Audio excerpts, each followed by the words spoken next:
बिस्मिल्लाहिर्रहमानिर्रहीम। अस्सलामु अलैकुम डियर स्टूडेंट्स। आज का हमारा article derivation of radius of revolving electron in nth orbit.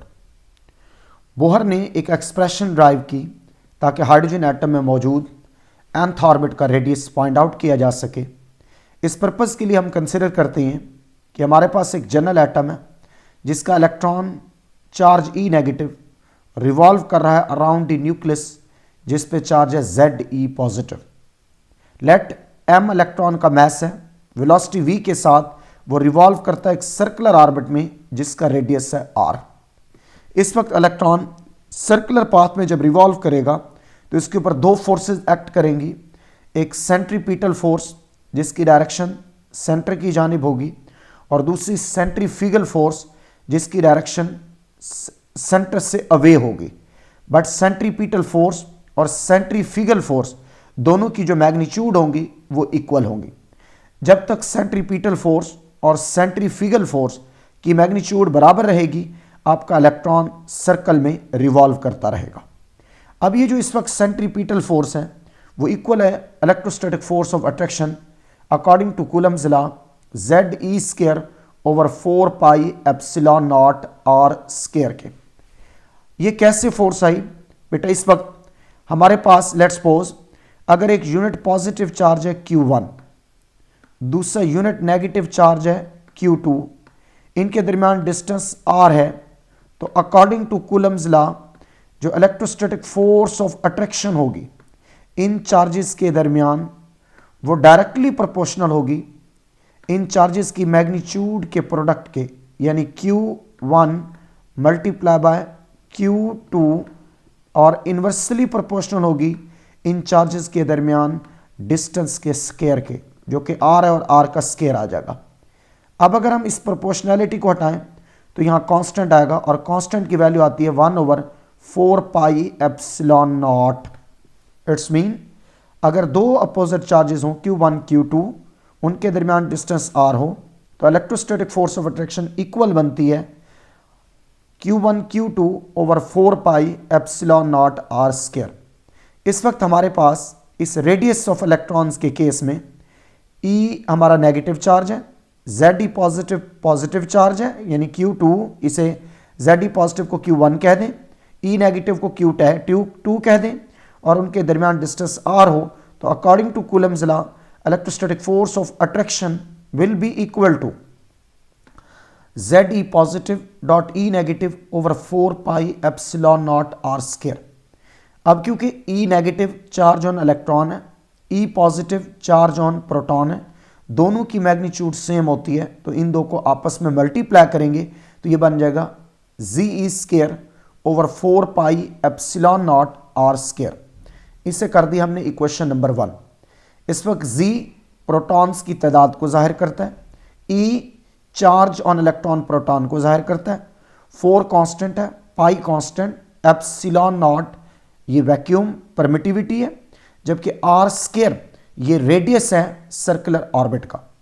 अब ये जो वैक्यूम परमिटिविटी है इसकी वैल्यू होती है 8.84 मल्टीप्लाई 10⁻⁻12 कूलम स्क्वायर पर जॉल पर मीटर। ये एक MCQ है। अब जो सेंट्रीफ्यूगल फोर्स थी वो इक्वल होगी mv² ओवर r के। क्यों? क्योंकि इस इलेक्ट्रोस्टैटिक फोर्स ऑफ अट्रैक्शन को जो इक्वल था सेंट्रीपिटल फोर्स के, इसे बैलेंस कर रही है सेंट्रीफ्यूगल फोर्स। इससे हमने कर दिया इक्वेशन नंबर 2। अब जब इलेक्ट्रॉन रिवॉल्व करेगा न्यूक्लियस के गिर्द फिक्स ऑर्बिट में तो electrostatic force of attraction balance होगी सेंट्रीफ्यूगल फोर्स से। तो बैलेंस कंडीशन की सूरत में जो इलेक्ट्रोस्टैटिक फोर्स ऑफ अट्रैक्शन है उसे बैलेंस करेगी सेंट्रीफ्यूगल फोर्स Fc। तो ऐसी सूरत में Fc will be equal to Fe यानी इलेक्ट्रोस्टैटिक फोर्स ऑफ अट्रैक्शन। तो अब इलेक्ट्रोस्टैटिक फोर्स ऑफ अट्रैक्शन क्योंकि बैलेंस हो रही है सेंट्रीफ्यूगल फोर्स से तो mv² over r is equal to Ze² over 4 pi epsilon naught R square. अब इस स्क्वायर से ये r कैंसिल हो जाएगा तो आपके पास आएगा mv² equal to Ze² over 4 pi epsilon naught r। हमें ये r चाहिए तो ये r फाइंड करने के लिए इस इक्वेशन को रीअरेंज करेंगे तो आर इधर चला जाएगा, एम वी स्केयर आके डिवाइड हो जाएगा। तो this R will be equal to Z E square over 4 pi epsilon naught M V square. अब बेटा इस इक्वेशन के अंदर अगर हम देखें तो वी स्केयर को अलहदा करें तो इस वक्त Z constant, E constant, 4 constant, pi constant, epsilon naught constant, M constant, तो आर हमारा इन्वर्सली रिलेटेड है वेलोसिटी के स्केयर के। तो मैं इस इक्वेशन 4 से एक रिजल्ट ड्राइव कर सकता हूं कि आर जो रेडियस है वो इन्वर्सली रिलेटेड है वेलोसिटी के स्केयर के, वेलोसिटी के स्केयर के। तो नीचे देख सकते हैं आप लोग, ये इक्वेशन आ गई हमारे पास। इक्वेशन 4 के अकॉर्डिंग रेडियस मूविंग इलेक्ट्रॉन का इन्वर्सली प्रोपोर्शनल है स्केयर ऑफ इट्स वेलोसिटी के। जिसका मतलब यह है, क्या है भला, इसका मतलब यह है कि अगर इलेक्ट्रॉन न्यूक्लियस के करीब स्मॉलर रेडियस वाले ऑर्बिट में है तो उसे फास्टली मूव करना चाहिए, क्योंकि इलेक्ट्रॉन पे नेगेटिव चार्ज है, न्यूक्लियस पे पॉजिटिव चार्ज है। अगर न्यूक्लियस के बाहर वाले क्लोज स्मॉलर रेडियस वाले ऑर्बिट में इलेक्ट्रॉन स्लोली मूव करेगा तो इलेक्ट्रॉन न्यूक्लियस की जानिब अट्रैक्ट हो सकता है।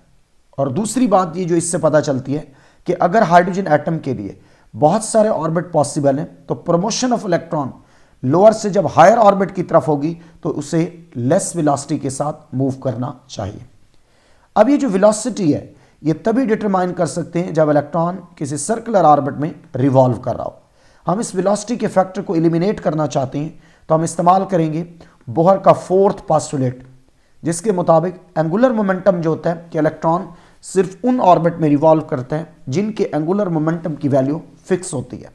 अब हमें पता है according to Bohr's 4th postulate M V R is equal to N H over 2 pi. हमें बेटा यहाँ से v चाहिए तो ये बाकी रीअरेंज कर लेंगे, तो v is equal to N H over 2 pi M R. अब हम इस v का स्केयर लेते हैं तो v square is equal to N square H square 4 pi square M square R square के। अब इस इक्वेशन 6 में से ये जो वैल्यू v स्केयर की है जो ऊपर इक्वेशन 5 थी उसके अंदर हम वैल्यू सब्स्टिट्यूट करते हैं। तो जब हम v स्केयर की वैल्यू सब्स्टिट्यूट करेंगे तो r will be equal to Z E square over 4 pi epsilon naught M multiply 1 over N square H square over 4 pi square M square R square. ये denominator है, ये nominator बनेगा तो ये above चला जाएगा। अब हमारे पास बना r is equal to Z E square over 4 pi epsilon naught M multiply 4 pi square M square R square over N square H square. बेटा ये वाला जो r है इस r स्केयर से ये कैंसिल हो जाएगा। अगेन आपके पास बचा 1 is equal to Z E square 4 pi square M square R over 4 pi epsilon naught M multiply N square H square. अब ये जो 4 है ये 4 इस 4 से कैंसिल हो जाएगा, ये पाई स्केयर इस पाई से कैंसिल हो जाएगा, ये एम स्केयर इस एम से कैंसिल हो जाएगा। तो आपके पास आएगा 1 is equal to Z E square over epsilon naught multiply pi M R over N square H square. अब हमें क्योंकि ये आर चाहिए, ये स्मॉल आर चाहिए, तो ये आर फाइंड करने के लिए इस इक्वेशन को रीअरेंज करेंगे।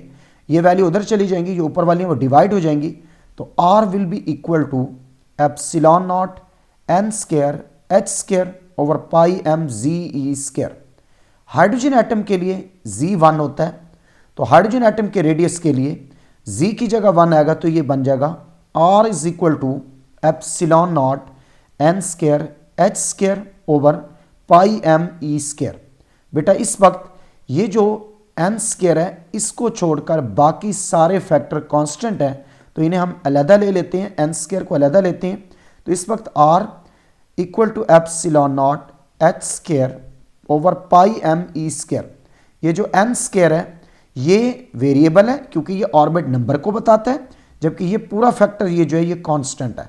अगर मैं कांस्टेंट को हटा दूं, कांस्टेंट की को इन कांस्टेंट फैक्टर को हटाऊं तो प्रोपोर्शनैलिटी आएगा।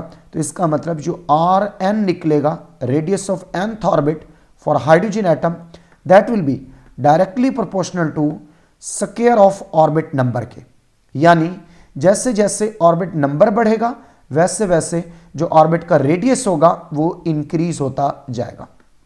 अब ये क्वेश्चन 9 हमें बता रही है कि हाइड्रोजन एटम का जो रेडियस है वो डायरेक्टली प्रोपोर्शनल है square of number of orbit के। जितना हायर ऑर्बिट होगा उसका रेडियस ज़्यादा होगा और जितना स्मॉलर ऑर्बिट होगा उसका रेडियस कम हो जाएगा।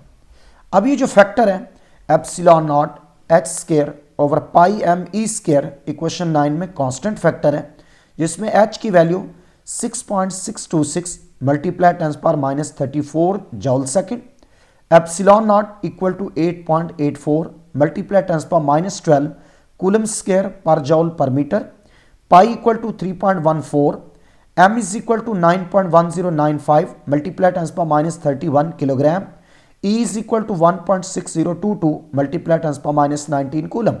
जब ये सारी वैल्यूज इक्वेशन 9 में सब्स्टिट्यूट करेंगे तो हमारे पास एट द एंड जो रिजल्ट निकलेगा वो होगा आर एन, इधर लिख देंगे आर एन यानी radius of nth orbit equal to 0.529 multiply 10⁻10 metre into N square. ये जो 10⁻10 मीटर है ये इक्वल होता है 1 एंगस्ट्रॉम के, तो यहाँ पे आ जाएगा 1 एंगस्ट्रॉम। इसका मतलब radius of nth orbit is equal to 0.529 angstrom multiply N square. अब अगर हम n की वैल्यू सब्स्टिट्यूट करते जाएं, क्योंकि n 1 से शुरू होकर इन्फिनाइट तक जाता है, तो n अगर 1 पुट करेंगे तो r1 radius of first orbit आएगा 0.529 एंगस्ट्रॉम। अगर n की जगह 2 पुट करेंगे तो रेडियस ऑफ सेकेंड ऑर्बिट आएगा 2.11 एंगस्ट्रॉम। अगर n 3 पुट करेंगे तो थर्ड ऑर्बिट का रेडियस आएगा 4.74 एंगस्ट्रॉम। n अगर 4 पुट करेंगे तो फोर्थ ऑर्बिट का रेडियस आएगा 8.4 एंगस्ट्रॉम, और अगर n 5 पुट करेंगे तो फिफ्थ ऑर्बिट का रेडियस आ जाएगा 13.22 एंगस्ट्रॉम। अब अगर हम थोड़ा सा गौर कर लें तो हमें पता चल रहा है पहले ऑर्बिट का रेडियस 0.529 एंगस्ट्रॉम मल्टीप्लाई 1 है, दूसरे ऑर्बिट का रेडियस इससे 4 टाइम्स ज़्यादा है। फिर अगेन पहले ऑर्बिट की निस्बत तीसरे ऑर्बिट का रेडियस 9 टाइम्स ज़्यादा है। फिर चौथे ऑर्बिट का रेडियस पहले ऑर्बिट की निस्बत 16 टाइम्स ज़्यादा है। फिर अगेन पांचवें ऑर्बिट का रेडियस पहले ऑर्बिट की निस्बत 25 टाइम ज़्यादा है। अब अगर हम ऑर्बिट के दरमियान डिस्टेंस फाइंड करना चाहें तो एडजेसेंट ऑर्बिट के रेडियस में डिफरेंस निकालेंगे।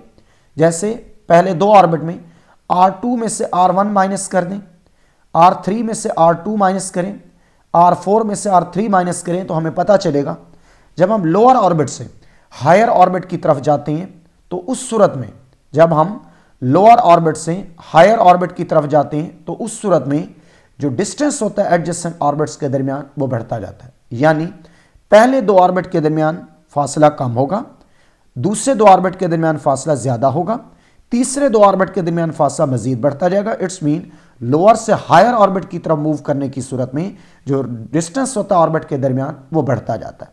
इससे हमने कहा कि सेकेंड ऑर्बिट 4 टाइम अवे है from nucleus as compare to first orbit. Similarly third orbit 9 time away है पहले ऑर्बिट से एज कंपेयर टू, जबकि फोर्थ ऑर्बिट पहले ऑर्बिट की निस्बत 16 टाइम ज़्यादा है, and so on. Thank you very much बेटा, अल्लाह हाफिज़।